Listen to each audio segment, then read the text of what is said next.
रहता था, और आज की खातून गाना और सीरियल में इतनी डूब जाती हैं कि उन्हें किसी चीज का होश नहीं रहता।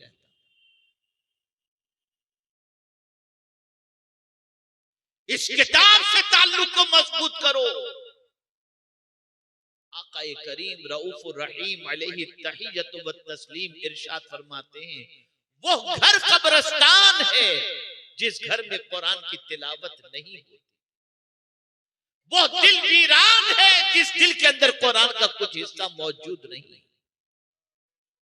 अफसोस की बात है, आज हमारी कौम ये कहती है हमें कोई रास्ता सुझाई नहीं देता कि कहां जाएं, किस तरफ जाएं, कि हमें कामयाबी नसीब हो। नादानो कुरान खुद अपना इंट्रोडक्शन कराता है, इन्ना हादल कुरान यहदी लिल्लती हिया अक़वम, कि बेशक ये कुरान सबसे सीधा रास्ता दिखाने वाली किताब है। कुरान जो दिखा रहा है वो नहीं देख रहे, टीवी जो दिखा रहा है वो मुसलमान देख रहा है। कुरान दिखा रहा है ये रास्ता अच्छा है, ये रास्ता। बंदा नमाज में कहता जरूर है इहदिनस सिरातल मुस्तकीम, हमको सीधे रास्ते पर चला, सिरातल लदीना अनअमता अलैहिम, उनके रास्ते पर चला जिन पर तेरा इनाम नाजिल हुआ। लेकिन साथ में कहता है गैरिल मग़दूबि अलैहिम वलद्दालीन, लेकिन चलता इनाम याफ्ता बंदों के रास्ते पर नहीं है, वो मग़दूब और दालीन ही के रास्ते पर चलता है और दुआ करता है कि इनाम याफ्ता बंदों के रास्ते पर। क्या हमारी जिंदगी को देखकर कोई कह सकता है कि ये गौसे आजम के रास्ते पर चल रहा है? क्या हमारी जिंदगी को देखकर कोई ये कह सकता है ये ख्वाजे आजम के रास्ते पर चल रहा है? क्या हमारी जिंदगी को देखकर कोई कह सकता है ये इमाम अहमद रजा के रास्ते पर चल रहा है? नहीं, हमें तो देखकर दुनिया कहेगी पक्का शैतान जा रहा है। ये हमारी पहचान, ये हमारी आइडेंटिटी है, हमारी शनाख्त। ए रसूल आज़म सल्लल्लाहु ताला अलैहि वसल्लम के दीवानों, कुरान कह रहा है ये किताब बहुत बरकत वाली किताब है, और जिसने इस किताब से अपने ताल्लुक को मजबूत किया और इस किताब से बरकतें हासिल करने का जज्बा अपने अंदर पैदा किया और इसकी तिलावत को अपनी जिंदगी का सबसे बड़ा मशगला बना लिया, खुदा की कसम जीते जी भी उसकी जिंदगी में और माल में बरकत है, और मरने के बाद उसकी कब्र के अंदर भी अल्लाह अज़्ज़ा व जल्ल खुशहाली अता फरमा देगा।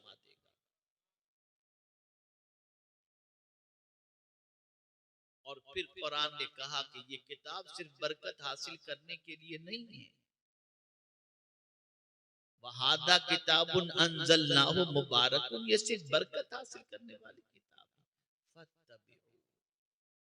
इस किताब की पैरवी करो, ये किताब जो कह दे वो करो, जिससे रोक दे उससे रुक जाओ।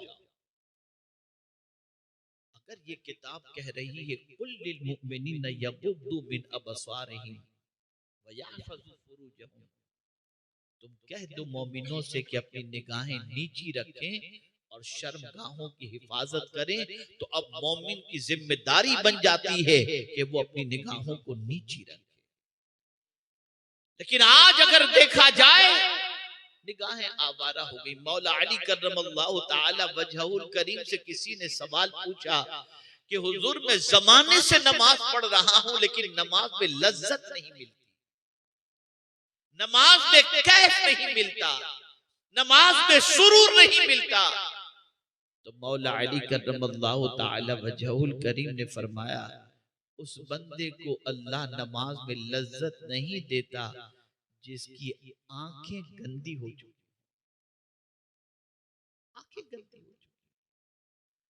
दुनिया तुम्हारी आंखों को गंदी करने के लिए बुराइयों का सैलाब यूट्यूब पर और गुनाहों के लिए सोशल मीडिया पर डाल दिया ताकि कभी तुम्हारी इबादत बाज़ौक़ वाली न हो और कभी तुम्हारी जिंदगी जो है बेदाग न गुजरे, तुम्हारी निगाहें भी गुनाह आलूद हो जाएं।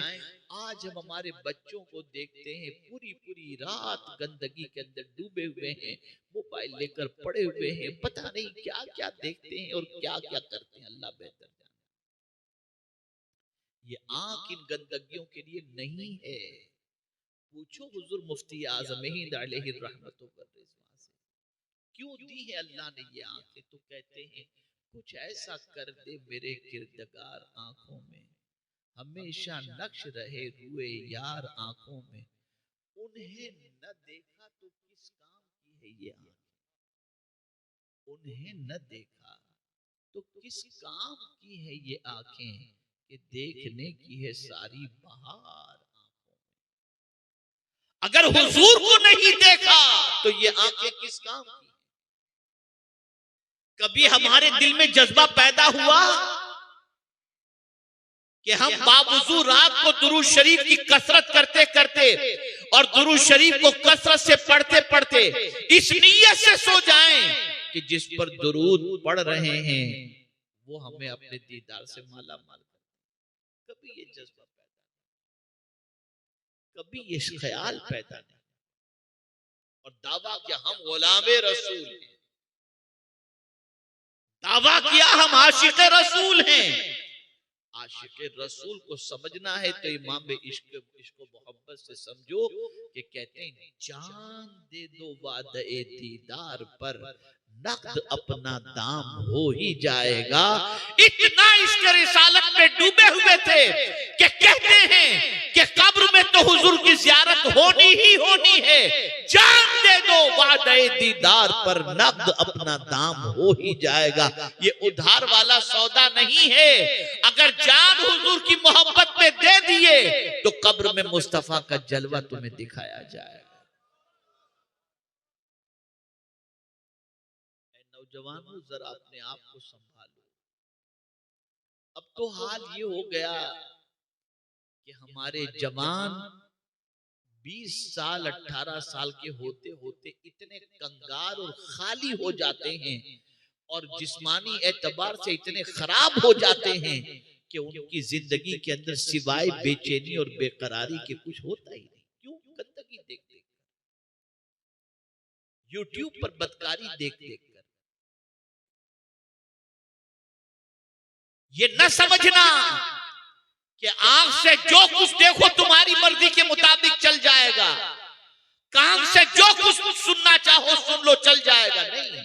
इन्ना समअ वल बसर वल फुआद कुल्लु उलाइका काना अन्हु मसऊला।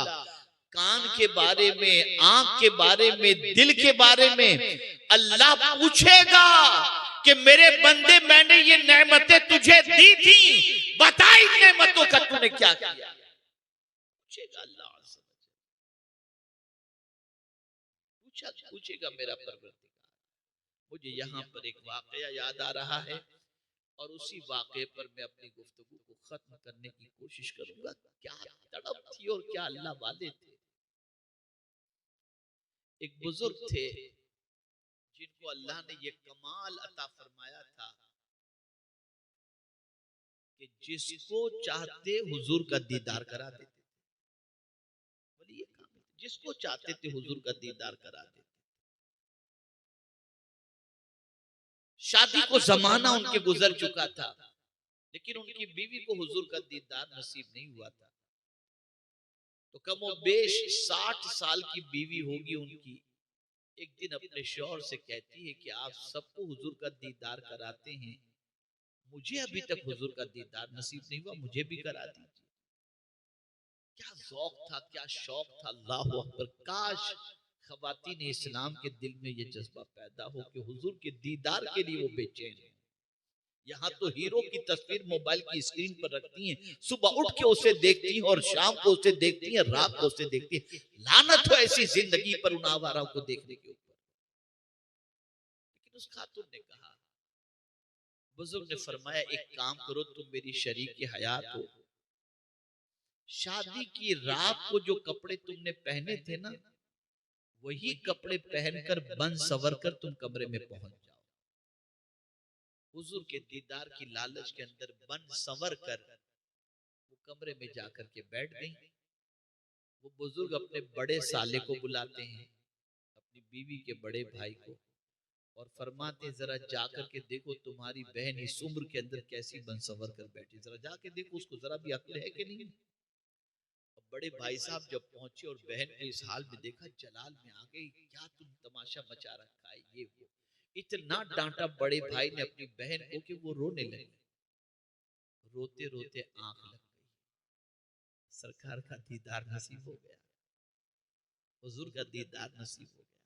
सुबह हुई तो अपने शौहर से उन्होंने कहा, आपको हुजूर का दीदार कराना था, सीधे सीधे करा देते, पहले अच्छे कपड़े पहनवाए, फिर भाई से डांट पिलवाई और हुजूर का दीदार हो गया। अब जवाब सुनिए, इरशाद फरमाते हैं, ऐ मेरी शरीक हयात, हर किसी को हुजूर का दीदार नहीं होता, टूटे हुए दिल वालों को हुजूर का दीदार होता है।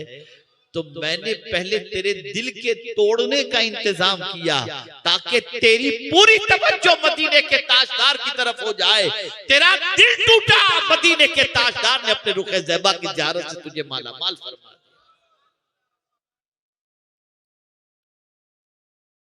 अर्ज करने का मंशा ये है कि मुसलमानों, बहुत तबाही तुम देख चुके, बहुत बर्बादी तुम देख चुके, बहुत परेशानियों में घिरे हुए मुसलमानों की जिंदगी देख चुके। अब गुनाहों के दलदल से बाहर आ जाओ, इस किताब को और पैगंबर रहमत सल्लल्लाहु अलैहि वसल्लम के फरामीन को अपनाओ, हुजूर के रास्ते पर चलो, अल्लाह के फरमान पर चलो।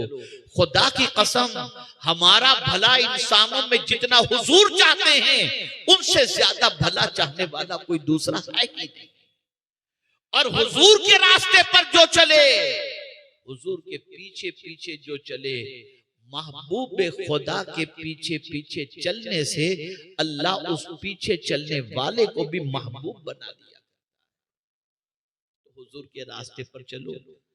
तबीयत में तो ऐसा था कि मैं कुछ और तफसीली गुफ्तगू आपके सामने अर्ज कर सकता, लेकिन वक्त की किल्लत, मुझे अभी फौरन कलकत्ता के लिए निकलना है, और बस एक अल्लाह को जो मंजूर था उसकी हिकमत थी, और उसकी हिकमत की वजह से हम 5:30 बजे बागडोगरा पहुंचने की बजाय हम 10 बजे के करीब बागडोगरा पहुंचे, इसलिए कि बागडोगरा के जो है वो फ्लाइट जहां लैंड होता है तो वहां पर लाइट चली गई थी। 5 राउंड ऊपर ही फ्लाइट घूमता रहा, और उसके बाद जब इसको यहाँ पर लैंडिंग के लिए परमिशन नहीं मिली तो फिर गुवाहाटी फ्लाइट उतरा, फिर गुवाहाटी वहां पर आधा पौना घंटा 1 घंटा फ्लाइट रुका, फिर यहाँ से जब सिग्नल मिला तो फिर गुवाहाटी से फ्लाइट यहाँ पहुंची, और 10:10 को हम कमोबेश वहां से बागडोगरा से निकले और सीधे यहीं आए हैं, रास्ते में कहीं नहीं रुके, डायरेक्ट यहीं आए। और अब यहाँ से भी इंशाअल्लाह अज़ीम डायरेक्ट कलकत्ता के लिए निकलना है, इसलिए कि कल बहुत अहम मीटिंग हमारी बॉम्बे के अंदर है। इसलिए मैं बहुत माजरत चाहता हूँ, बहुत माजरत चाहता हूँ कि मैं बहुत कुछ आपकी समाअतों के हवाले नहीं कर सका। बस आपके दिल में अगर गुनाह से बचने का जज्बा है तो मैं एक अमल बता देता हूँ, और वो ये है कि आक़ाए करीम सल्लल्लाहु अलैहि वसल्लम ने इरशाद फरमाया, जो शख्स सुबह को 10 मरतबा सूरे इखलास पढ़े, अल्लाह रब्बुल इज्जत जल्ल जलालुहु शैतान की शरारतों से उसकी हिफाजत फरमाता है। आप रोजाना सुबह 10 मरतबा सूरे इखलास पढ़ लिया करें, और याद रखें, गुनाह में लज्जत तो है, इज्जत नहीं, इसलिए गुनाह से बचो, नेकी करो, अल्लाह और उसके रसूल जल्ल जलालुहु व सल्लल्लाहु अलैहि वसल्लम के फरामीन पर अमल करो, और नमाज एक वक्त की भी जानबूझ करके कज़ा न करो, कि मेरे आका सल्लल्लाहु अलैहि वसल्लम ने इरशाद फरमाया, जिसने जानबूझ करके एक वक्त की नमाज कज़ा की, उसका नाम जहन्नम के दरवाजे पर लिख दिया जाता है। ऐ खुदा के बंदो, नमाज की पाबंदी करो, अपने अहलो अयाल को नमाज का पाबंद बनाओ, और अपनी आंखों की हिफाजत करो। मुझे याद आ गया हजरत बायजीद बुस्तामी अलैहिर्रहमा का एक वाकया, कि उनकी बारगाह में एक नौजवान हाजिर हुआ और अर्ज करता है, हुजूर तकरीबन गुनाहों से अल्लाह ने बचने की तौफीक अता फरमाई, लेकिन एक गुनाह ऐसा है जिससे बच नहीं पाता, और वो गुनाह ये है कि कोई राह चलती हुई लड़की या औरत होती है तो मैं उसे घूरता रहता हूँ, इस गुनाह से मैं नहीं बच पाता, इसके बचने का कोई तरीका हो तो बताएं। इरशाद फरमाते हैं, ए नौजवान, जब तेरा नफ्स या शैतान तुझे किसी गैर महरम की तरफ ताकने झांकने का हुक्म दे, तो बस एक तसव्वुर कायम कर लेना, तू उसे देख रहा है और तेरा खुदा तुझे देख रहा है। बस बचो, निगाहों की हिफाजत करो, गुनाहों से अपने दामन को बचाओ।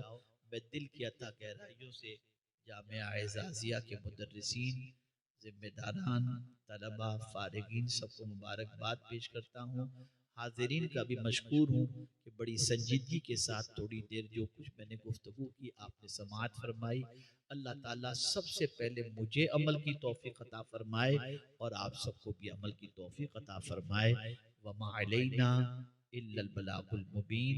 अस्सलामु अलैकुम व रहमतुल्लाहि व बरकातुहू। आप बिल्कुल ऐसे ही बैठें और कोई उठक बैठक न करें।